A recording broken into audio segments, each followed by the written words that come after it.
Lors de la fête des 60 ans de notre mère, ma sœur a fait une annonce.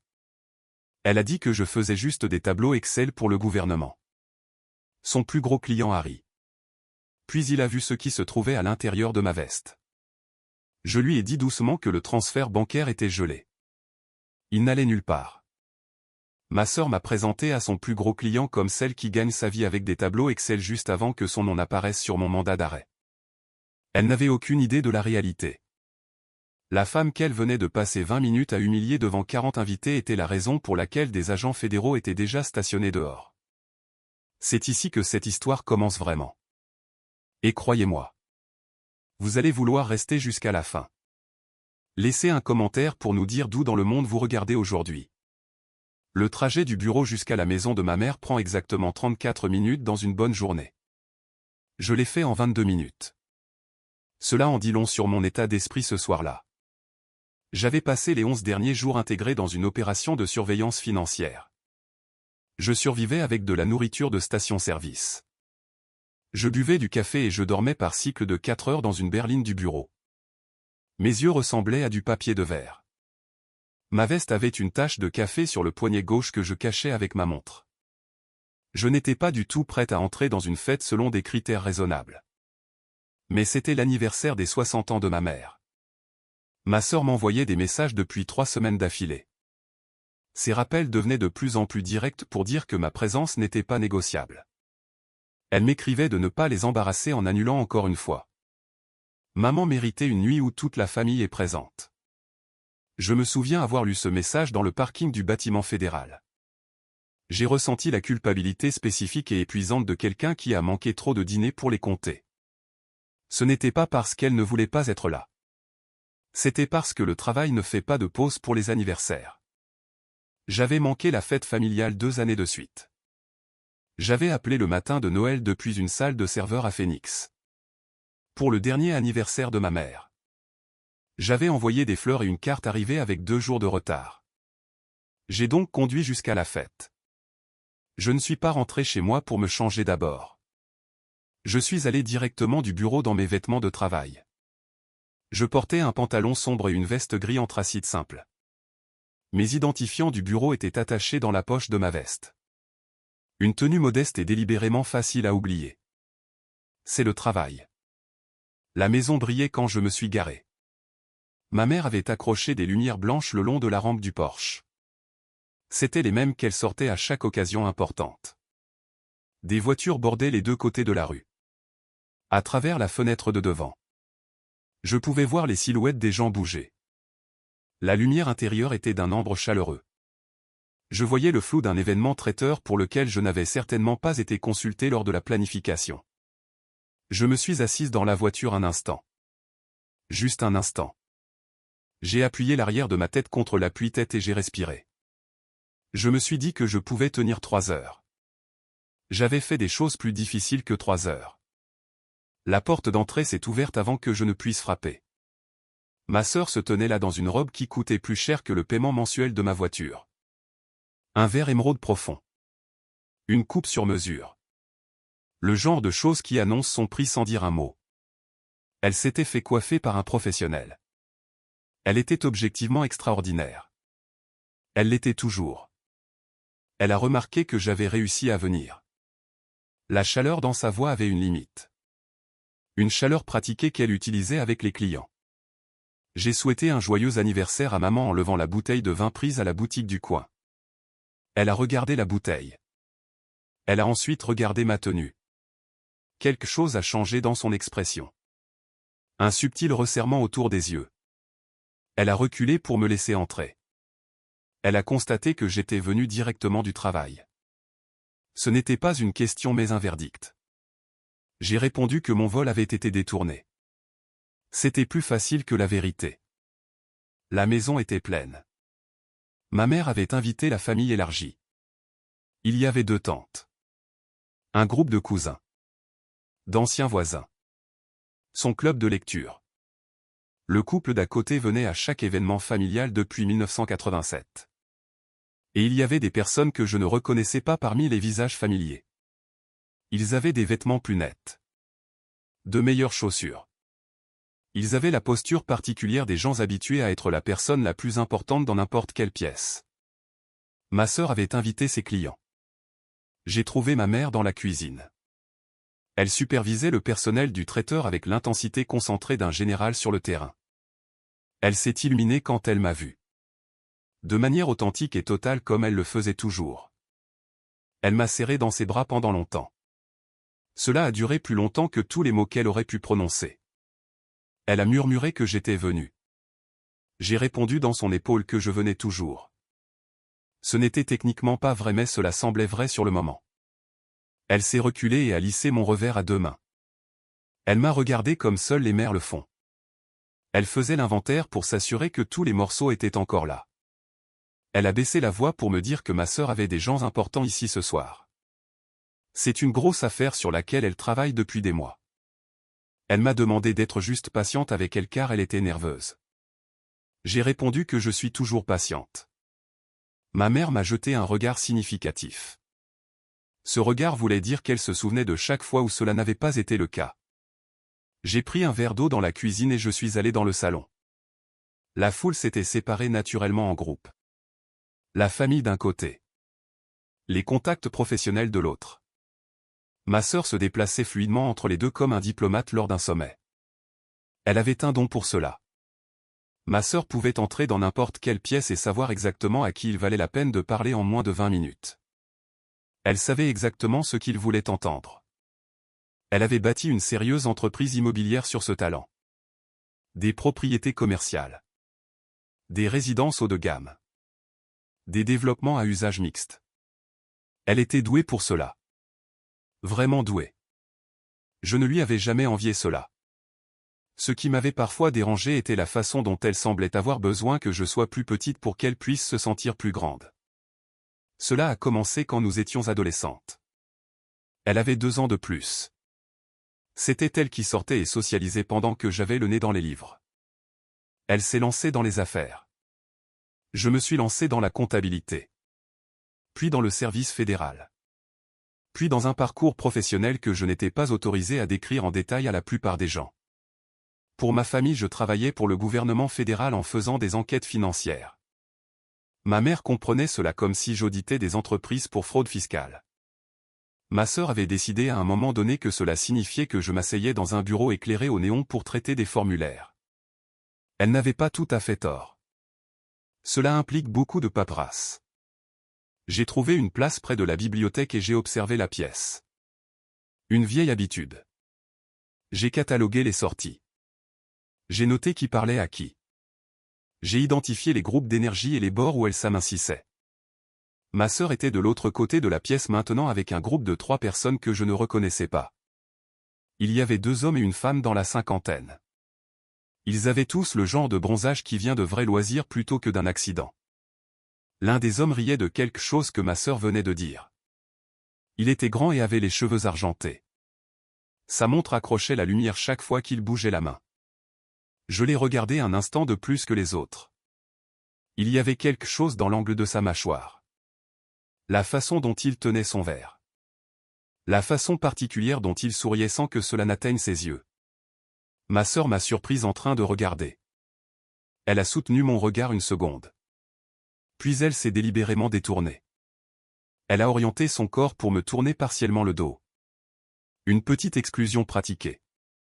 Je suis retourné à mon eau. Elle m'a trouvé 20 minutes plus tard. La foule s'était un peu détendue et les gens s'étaient dirigés vers la salle à manger pour le dîner. Elle s'est matérialisée à mon coude. L'homme aux cheveux argentés était à ses côtés et la femme du groupe suivait un demi-pas derrière. Ma sœur a annoncé ma présence avec un éclat qui cachait une lame. Elle a dit qu'elle me cherchait et qu'elle voulait me présenter à des personnes très importantes. Elle a posé une main sur le bras de l'homme aux cheveux argentés. Elle lui a dit que j'étais sa sœur. Elle a ajouté que je travaille pour le gouvernement. Elle a précisé que c'était de la comptabilité fédérale et que c'était très ennuyeux avec beaucoup de tableaux Excel. Elle a ri légèrement. Elle a dit qu'ils aiment plaisanter en disant que je suis la charge fiscale de la famille. L'homme a souri poliment et a tendu la main. Il s'est présenté sous le nom de Constantin. Et ce fut le moment où la soirée a changé. Parce que je connaissais ce nom. Je connaissais ce nom de la manière dont on connaît un nom après avoir passé 11 jours à lire chaque dossier financier qui y est rattaché. À tracer des sociétés écrans à travers 4 juridictions. À cartographier des flux de trésorerie qui bougeaient comme de l'eau dans les fissures du béton. Trouvant toujours une nouvelle route. Arrivant toujours quelque part où cela ne devrait pas être. J'ai serré sa main. J'ai dit que j'étais enchanté de le rencontrer. Ma voix était parfaitement calme. Je suis très doué pour cela. Ma sœur se préparait à quelque chose. Je pouvais le deviner à la satisfaction particulière dans sa posture. Elle a continué. Elle a dit que Constantin est l'acheteur dont elle a parlé. Elle ne s'adressait pas à moi mais parlait plutôt en l'air. Assez fort pour que les cousins proches l'entendent. Elle a annoncé qu'il conclut le développement de la tour Méridien la semaine prochaine.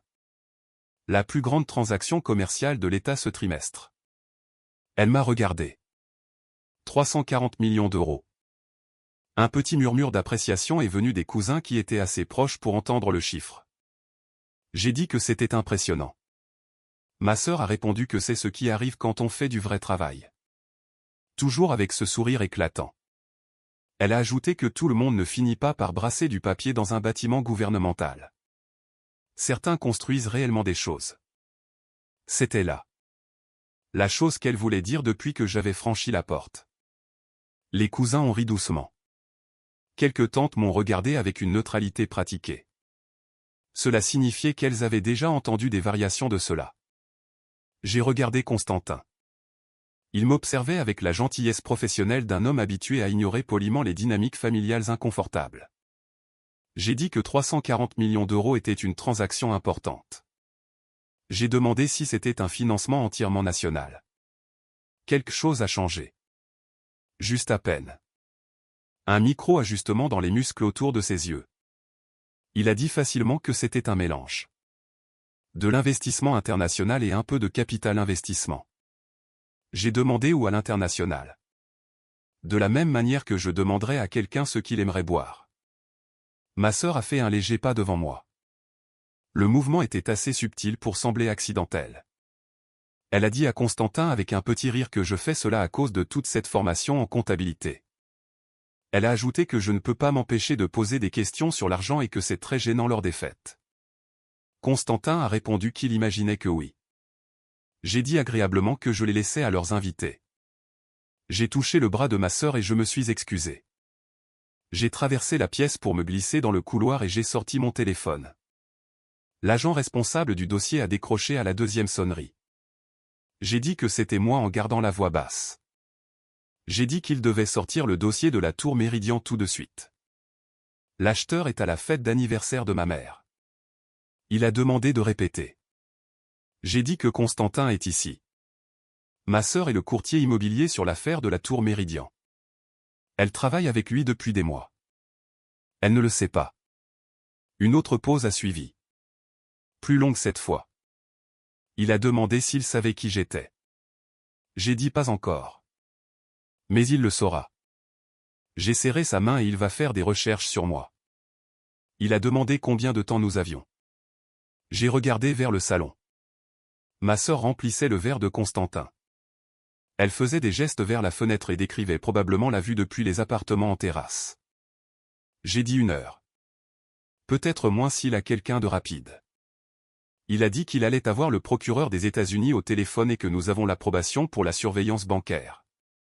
J'ai dit doucement que s'il tente de conclure une transaction frauduleuse, il utilise la licence de ma sœur pour déplacer 340 millions d'euros d'argent sale.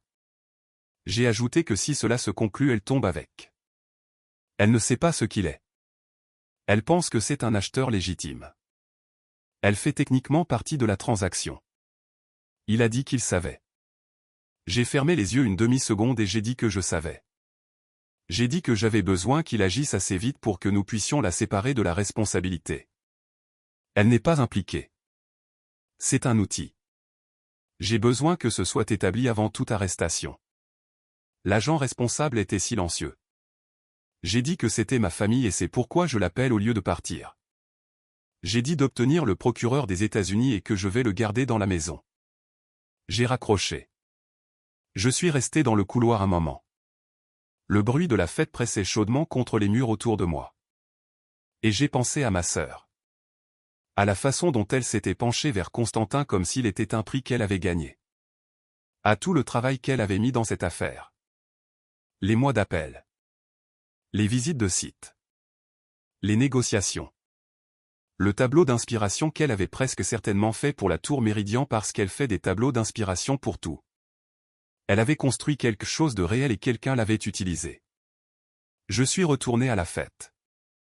Ma sœur était maintenant au centre de la salle à manger. Elle avait rassemblé un public suffisant pour ce que je reconnaissais comme son énergie d'avant-discours. Elle avait un verre levé. Elle a commencé par dire que ce soir est pour maman. La pièce s'est calmée.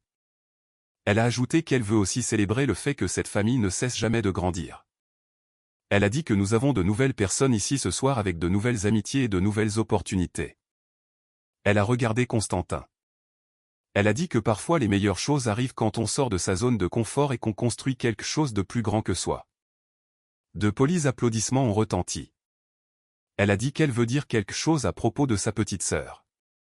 Elle s'est tournée vers moi et le sourire était tranchant. Elle a dit que j'ai passé toute ma carrière dans des bâtiments gouvernementaux à faire un travail que personne en dehors de ces bâtiments ne peut expliquer complètement. Il y a eu des rires légers. Elle a dit que nous sommes très fiers de mon salaire régulier du gouvernement. Il y a eu plus de rires. Elle a ajouté que certains rêvent un peu plus grand mais que nous m'aimons quand même. Elle a levé son verre. Ma mère me regardait depuis l'autre côté de la table. Son expression disait qu'elle était désolée et qu'elle me demandait de ne rien faire. À parts égales. J'ai levé mon verre et j'ai dit merci. J'ai ajouté mes félicitations pour l'affaire Méridien. J'ai dit vraiment. Elle a rayonné de satisfaction. Nous avons bu. 40 minutes plus tard. Je me tenais près de la porte de la cuisine quand Constantin est apparu à mes côtés. La fête s'était adoucie dans sa phase tardive. Le dessert circulait avec des conversations plus petites. C'était l'énergie des gens commençant à penser à leur retour en voiture. Il se tenait assez près pour que sa voix ne porte pas. Il a dit que j'avais posé des questions sur le financement international. J'ai répondu que oui. Il a dit que je ne suis pas comptable. Il l'a dit comme quelqu'un qui confirme un soupçon qu'il a depuis un moment. Ce n'était pas une question. J'ai dit que je travaille dans les enquêtes financières. J'ai dit que c'est exact. Il a demandé pour quelle agence. J'ai répondu celle qui a approuvé l'assignation sur sa transaction de la tour Méridien il y a 8 jours. La couleur de son visage n'a pas changé. Il était doué. Je lui accorde cela. Il avait le sang-froid particulier d'un homme qui a déjà navigué dans des moments difficiles. Il a dit doucement que je devrais quitter cette fête avant que cela ne devienne quelque chose que nous ne voulons ni l'un ni l'autre. J'ai répondu que je suis ici pour l'anniversaire de ma mère. J'ai dit que je ne vais nulle part. Il m'a regardé pendant un long moment. Puis il a mis la main dans la poche de sa veste. J'ai légèrement déplacé mon poids. Le genre de mouvement que personne ne remarque à moins d'être entraîné pour le remarquer. Il a sorti son téléphone et s'est excusé. Il a marché vers le couloir du fond. J'ai sorti le mien. J'ai dit qu'il bouge quand l'agent responsable a décroché. J'ai précisé qu'il allait à l'arrière de la maison. J'ai dit qu'il m'a repéré. L'agent responsable a dit que nous sommes à 2 minutes avec 2 véhicules. Il a dit qu'ils ont besoin que je le garde à l'intérieur. J'ai dit compris. Je l'ai suivi. Il était dans le couloir arrière près de la porte du garage. Son téléphone était pressé contre son oreille. Sa voix était basse et coupée dans une langue que j'ai reconnue comme étant le géorgien. Mais je ne pouvais pas traduire assez vite pour que ce soit utile. Il m'a vu arriver au coin du mur et a tourné son corps en tirant la poignée de la porte. J'ai dit son nom. Constantin. Il s'est arrêté. J'ai montré mes identifiants avec le bouclier d'or et la carte d'identité. Les 3 lettres qui ont tendance à clarifier les situations rapidement. Sa main est restée sur la poignée de la porte. J'ai dit que le garage donne sur la ruelle. J'ai ajouté qu'il y a un véhicule garé à chaque extrémité en ce moment. J'ai dit qu'il est entré par l'avant et que l'avant est couvert. J'ai dit que je lui dis sincèrement cela parce qu'une poursuite à pied lors d'une fête d'anniversaire n'est pas la façon dont l'un ou l'autre d'entre nous veut passer cette nuit. Il a regardé l'insigne puis m'a regardé avant de regarder la porte. J'ai dit que ma sœur n'a rien à voir avec cela et qu'elle ne sait pas. J'ai dit que j'ai besoin qu'ils confirment cela quand ils demanderont. J'ai expliqué que s'il rend cela compliqué, les personnes qui rédigent les documents d'accusation vont regarder attentivement chaque personne qui a touché à cette affaire. Et ma sœur a touché à tout. Quelque chose a bougé derrière ses yeux. Il a dit qu'elle n'avait aucune connaissance. J'ai dit de le dire clairement quand cela comptera. Et par écrit. Nous sommes restés là dans le couloir arrière de ma mère. Les sons de la fête d'anniversaire filtraient à travers les murs avec les fourchettes à dessert contre la porcelaine. Ma mère riait de quelque chose. C'était le bruit chaud et ordinaire d'une soirée en famille. Constantin a mis son téléphone dans sa poche. Il a dit d'accord. La porte arrière s'est ouverte de l'extérieur. 2 agents en civil sont entrés avec leurs identifiants visibles et des voix basses et professionnelles. L'un d'eux m'a regardé et m'a demandé si tout va bien. J'ai dit oui et qu'il est coopératif. Je suis retourné à la cuisine et je me suis appuyé contre le comptoir. Et pendant un moment je suis juste resté là. L'adrénaline met du temps à se métaboliser. Mes mains semblaient légèrement trop légères, ce qui est toujours le cas après. J'ai entendu ma sœur avant de la voir. Elle a demandé où il est. Elle a contourné le coin de la salle à manger avec un petit froncement de sourcils. Elle a demandé si j'ai vu Constantin car il s'est éloigné. Elle s'est arrêtée quand elle a vu mon visage. Elle a demandé ce qui s'est passé. J'ai dit de s'asseoir. Elle a répondu qu'elle ne va pas s'asseoir. Elle a répété pour demander ce qui s'est passé. Elle a demandé s'il est dans le garage et si quelque chose a mal tourné. J'ai dit encore de s'asseoir s'il te plaît. Quelque chose dans mon ton l'a atteinte. Elle s'est assise sur l'un des tabourets de la cuisine et je me suis assise en face d'elle. Je lui ai dit certaines choses mais pas tout car il y a des limites à ce que je pouvais dire sur une enquête en cours. Mais j'en ai dit assez sur les sociétés écrans. Sur la source des fonds transitant par la transaction de la Tour Méridien. Sur les 340 millions d'euros qui avaient commencé leur vie dans des endroits que je ne pouvais pas lui nommer. Et qui avaient traversé une chaîne d'entités conçues pour les faire paraître légitimes. Utilisant une transaction légitime et une licence de courtier légitime pour terminer le voyage. En l'utilisant elle. Ma sœur est restée très immobile pendant que je parlais. Elle n'est pas une personne qui reste assise sans bouger. Elle utilise ses mains quand elle parle et elle interrompt. Elle a des opinions en temps réel. Mais elle est restée immobile pendant tout ce temps. Et quand j'ai arrêté de parler, elle est restée silencieuse un long moment. Elle a finalement dit qu'elle a tout fait correctement. Elle a dit avoir fait une vérification préalable de l'acheteur. Elle a vérifié l'entité et a utilisé un avocat spécialisé en conformité. Elle a répété qu'elle a tout fait correctement. J'ai dit que je sais et qu'il avait des documents avec un dossier complet. Elle a pressé sa main à plat sur le comptoir en disant qu'il a tout fabriqué. J'ai dit qu'il est très doué pour cela et qu'il le fait depuis longtemps. Elle m'a regardé. Vraiment regardé. Elle a demandé depuis combien de temps je connais son nom. J'ai dit 11 jours. Elle a dit que je ne lui ai pas dit. J'ai répondu que je ne pouvais pas à cause de l'enquête en cours. Je ne pouvais contacter personne ayant un lien avec la transaction.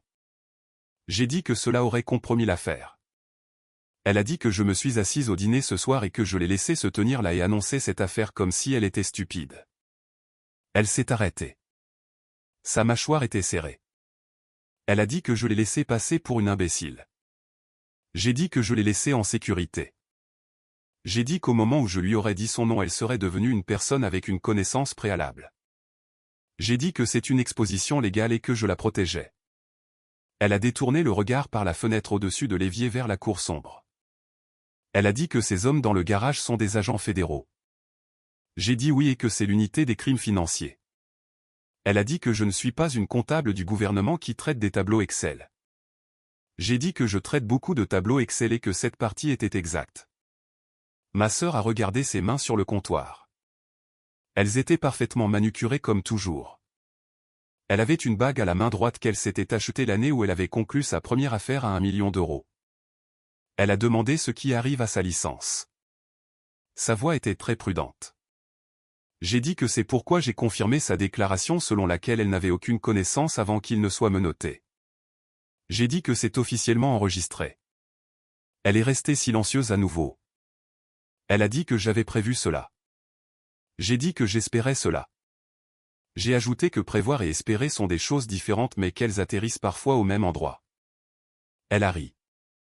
Un son court et involontaire qu'elle a coupé rapidement. J'entendais la fête continuer dans l'autre pièce avec des voix. Le rire de ma mère à nouveau. L'enfant de quelqu'un courant dans le couloir d'entrée avec des pieds bruyants sur le bois dur. Ma sœur a dit qu'elle doit me dire quelque chose. J'ai attendu. Elle a dit qu'elle a été horrible avec moi ce soir. Elle a dit cela comme quelqu'un qui lit un document qu'il redoutait. D'une voix plate et précise. Elle a mentionné le commentaire sur le tableau Excel et celui sur le chèque de paie. Elle a dit qu'elle le fait à chaque fois et qu'elle le fait depuis des années. J'ai dit oui. Elle a demandé pourquoi je ne lui ai jamais dit d'arrêter. J'ai dit parce qu'elle allait toujours arrêter quand elle serait prête et pas avant. Elle m'a regardé un moment. Il y avait quelque chose de non gardé dans son visage que je voyais rarement. Elle gardait la plupart des choses derrière cette chaleur professionnelle de la même manière que je gardais la plupart des choses derrière une neutralité professionnelle. Nous avions plus en commun que nous ne le reconnaissions habituellement toutes les deux. Elle a demandé en quoi consiste réellement mon travail. Elle a dit honnêtement et pas la version pour maman. J'ai dit les crimes financiers. Le blanchiment d'argent. Les fraudes. Les mouvements de fonds illicites. J'ai dit que je suis l'argent jusqu'à ce que je trouve d'où il vient et où il va et qu'ensuite je l'arrête. Elle a dit que ce soir je l'ai arrêté à la fête d'anniversaire de ma mère. J'ai dit que ce soir je l'ai arrêté à la fête d'anniversaire de notre mère. Elle était silencieuse. Elle a demandé si alors il allait utiliser sa licence pour blanchir 340 millions d'euros. J'ai dit oui. Elle a dit que je l'ai arrêté. J'ai dit que l'équipe l'a arrêté et que j'ai juste passé un coup de téléphone. Elle a pressé ses lèvres l'une contre l'autre. Elle a regardé brièvement le plafond. Quand elle m'a regardé à nouveau, ses yeux étaient humides. Je ne m'y attendais pas. Et elle n'avait clairement pas prévu cela non plus car elle a cligné des yeux forts et a détourné le regard. Elle a dit doucement qu'elle est désolée. Elle a dit pour ce soir et pour beaucoup d'autres nuits. J'avais attendu longtemps pour entendre cela. Mais maintenant que c'était là, j'ai découvert que je n'en avais pas besoin de la manière dont je le pensais. Je portais le poids de ses opinions depuis longtemps. Et quelque part entre le parking du bâtiment fédéral et la cuisine de ma mère, je l'avais posé sans m'en rendre pleinement compte. J'ai dit que je sais. C'était tout. Nous sommes retournés à la fête. Ma mère n'a jamais découvert tous les détails ce soir-là. Il y aurait du temps pour cela plus tard dans des moments plus calmes. Pour les invités restants, Constantin avait reçu un appel professionnel urgent et était parti tôt. Des choses comme ça arrivent lors d'événements comme celui-ci et les gens l'ont accepté. Je suis resté jusqu'à la fin. J'ai aidé à empiler des chaises et à emballer les restes de gâteaux. J'ai trouvé le plat de service préféré de ma mère sous l'évier où quelqu'un l'avait caché par erreur. Mes tantes m'ont prise dans leurs bras pour me dire au revoir avec la chaleur particulière des personnes à qui l'on a dit à un moment donné que j'existe mais qui ne savent jamais trop quoi penser de moi. C'était très bien. J'avais cessé d'avoir besoin que les gens sachent quoi penser de moi il y a longtemps. Ma sœur m'a accompagné à ma voiture. Nous étions dans l'allée dans le froid de novembre. Notre respiration était visible et la lumière blanche brillait toujours sur le porche derrière nous. Elle a demandé ce qui lui arrive maintenant. J'ai dit que la transaction est gelée dans l'attente de l'enquête. J'ai ajouté que les accusations prendront du temps car les affaires fédérales prennent toujours du temps. J'ai dit pour l'affaire de la Tour Méridien qu'un acheteur légitime se présentera. J'ai dit que cette propriété vaut ce qu'elle vaut et que cela ne change pas. Elle a hoché la tête en assimilant l'information. Elle a demandé si je devrais témoigner au tribunal. J'ai dit presque certainement. Elle a absorbé cela. J'ai dit que j'aurais besoin qu'elle dise la vérité sur tout. Sur la chronologie. Sur la documentation. Sur ce qu'il lui a dit sur les sources de financement. Sur tout cela. Elle a dit qu'elle dit toujours la vérité. Je l'ai regardée. Elle a ajouté au moins dans des contextes professionnels. C'était le plus proche de la conscience de soi que j'étais susceptible d'obtenir d'elle dans une allée à 11 heures du soir. J'ai dit que cela suffira. J'ai ouvert la portière de ma voiture. Elle a posé sa main sur le haut du cadre de la fenêtre. Elle a dit pour ce que ça vaut qu'elle a toujours su que j'étais plus intelligente qu'elle. J'ai dit que ce n'est pas ce qu'elle semble toujours savoir. Elle a dit qu'elle sait ce qu'elle semble savoir et que c'est différent de ce qu'elle savait. Je suis monté dans la voiture. Elle a reculé. J'ai baissé la vitre.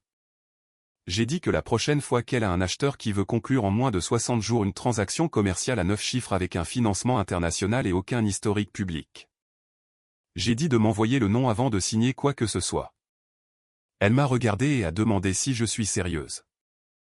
J'ai dit que je suis toujours sérieuse et que je travaille pour le gouvernement fédéral. Elle a ri. Un vrai rire cette fois. Rien de professionnel là-dedans. Le genre de rire dont je me souvenais de notre enfance avant que chacune de nous ne décide que l'autre avait quelque chose qu'elle voulait. J'ai mis la voiture en marche arrière. Mon téléphone s'est allumé avec un message de l'agent responsable. Il a écrit que le procureur des États-Unis a approuvé. Dépôt ce soir. Bon travail. Je l'ai posé face vers le bas sur le siège passager. J'ai pensé à Constantin qui était actuellement à l'arrière d'un véhicule fédéral en route vers un centre de traitement. Il avait passé sa soirée à une fête d'anniversaire qui n'était pas censée croiser son opération. J'ai pensé à la tour Méridien. Debout vide et énorme contre la ligne d'horizon de la ville.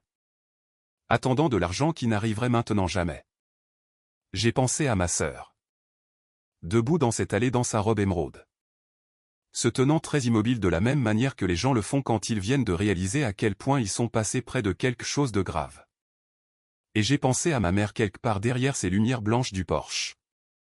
Probablement dans la cuisine maintenant avec un verre de vin. Passant en revue la soirée avec la satisfaction particulière d'une femme qui a atteint 60 ans et sait toujours comment organiser une fête. Je me suis inséré sur l'autoroute. L'agent responsable a appelé. Il a dit que je vais devoir rédiger cela avec soin car la connexion personnelle va être un problème. J'ai dit que je sais. Il a demandé si ça va. J'y ai réfléchi pour la vraie réponse et pas la professionnelle. J'ai dit oui et que je vais vraiment bien. J'ai dit que j'ai arrêté une transaction de blanchiment majeur et que j'ai mangé du gâteau d'anniversaire. J'ai dit bonne nuit et j'ai raccroché. L'autoroute s'étendait devant moi. Éclairée en orange et dégagée. Quelque part devant moi se trouvait une chambre d'hôtel avec un vrai lit. 8 heures de congé approuvées à partir de minuit. Et le silence spécifique d'une nuit où le travail a atterri exactement où il devait atterrir. J'ai allumé la radio. J'ai conduit. Si cette histoire a résonné pour vous, abonnez-vous pour n'en manquer aucune.